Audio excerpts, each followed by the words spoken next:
আমাদের অ্যালায়েন্সের সঙ্গে যারা আছেন তাদেরগুলো এবং আমাদের দুই একটা আপনার ডিসিশন হবে, সেগুলো আমরা আরো পরে ঘোষণা করব। আসন্ন জাতীয় সংসদ নির্বাচনকে সামনে রেখে 2 দফায় প্রার্থী ঘোষণা করলেও এখনও চট্টগ্রামের 2টি আসন খালি রেখেছে বিএনপি। এর মধ্যে সবচেয়ে আলোচিত আসন চট্টগ্রাম 11 তথা বন্দর পতেঙ্গা। প্রার্থী ঘোষণা না করলেও এই আসনে নিয়মিত জনসংযোগ চালিয়ে যাচ্ছেন দলের স্থায়ী কমিটির সদস্য আমির খসরু মাহমুদ চৌধুরীর ছেলে ও বিএনপির আন্তর্জাতিক বিষয়ক উপকমিটির সদস্য ইসরাফিল খসরু চৌধুরী। দলের তো একটি সিদ্ধান্তের বিষয় আছে, প্রক্রিয়ার বিষয়, দল তো তার প্রক্রিয়ার মাধ্যমে যাচ্ছে, তো অবশ্যই ভবিষ্যতে ঘোষণা হবেই। ঠিক আছে, আর আমার ক্ষেত্রে আমি বলবো, আমি কাজ করে যাচ্ছি আজকে অনেক বছর, ভবিষ্যতে কাজ করে যাব। আমরা সকলে ধানের শীষের কর্মী, ধানের শীষের কাজ করে যাব যে জায়গাতেই থাকি ইনশাআল্লাহ।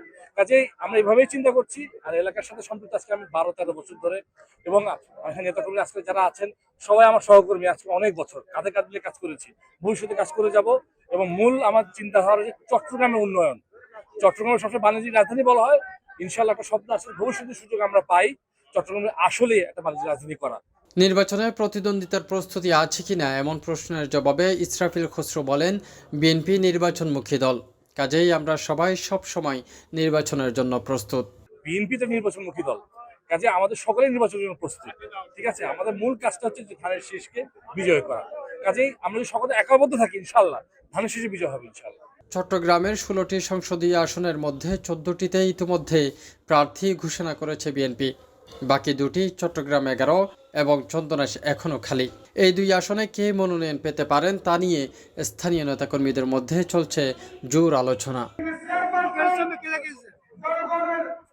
দল অন্য কাউকে চট্টগ্রাম 11 আসনে মনোনীত করলে তার অবস্থান কি হবে এ প্রশ্নে ইসরাফিল খসরু বলেন, দলের সিদ্ধান্তের উপর কোনো কথা নেই। দলের সিদ্ধান্তের উপর কোনো কিছু নেই, দলের সিদ্ধান্ত আমাদের মানতে হবে। আমরা দল করি, দলকে ভালোবাসি। ঠিক আছে, আমি যেটা বললাম, আমাদের মূল হলো ধানের শীষ, মূল হলো দলের আদর্শ।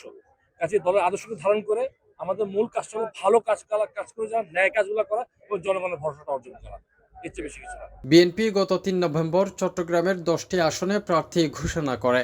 এরপর গত বৃহস্পতিবার দলের মহাসচিব মির্জা ফখরুল ইসলাম আলমগীর আরও 4টি আসনের প্রার্থী চূড়ান্ত করেন। তবে বন্দর পতেঙ্গা ও চন্দনাইশ এখনও ঘোষণার অপেক্ষায়। তাফহিম আলমগীর, সিটিজি পোস্ট, চট্টগ্রাম।